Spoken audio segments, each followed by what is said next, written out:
One of the great stories in the Gospel of John is after Jesus has died and has risen again.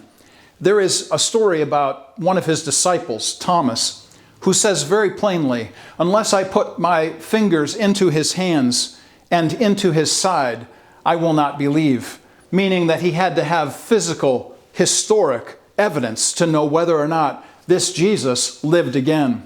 And of course, the story goes on in John chapter 20 that Jesus appears to the disciples again, and this time to Thomas, who then says, "Lord, I believe." And Jesus says something very interesting. He says, "Blessed are you, Thomas, for you have seen and believed, but more blessed are those who have not seen, but have believed."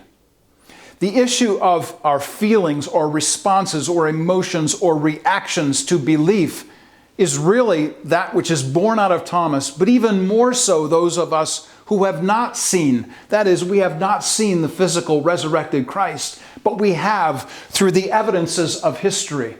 And so as we understand our own feelings and our own responses to these ideas, that these ideas do indeed have consequences, our feelings do not drive us, but they are the things that support and sustain us at times as we recognize that the historic truth of the gospel is the thing that envelops and invests within us because of the Spirit of God who lives within us.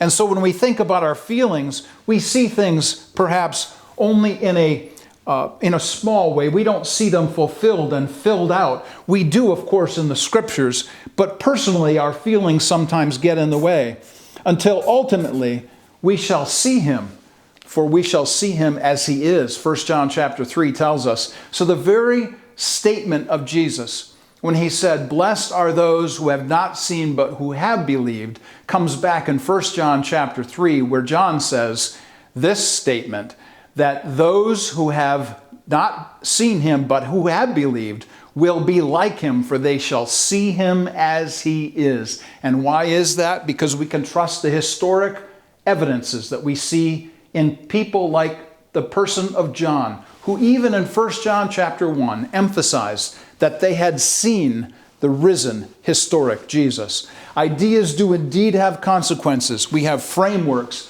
that produce a faith that we believe in, that we sustain through understanding the evidence in history, and that, of course, we rejoice in through our feelings, and the joy, of course, of our salvation given to us by Jesus.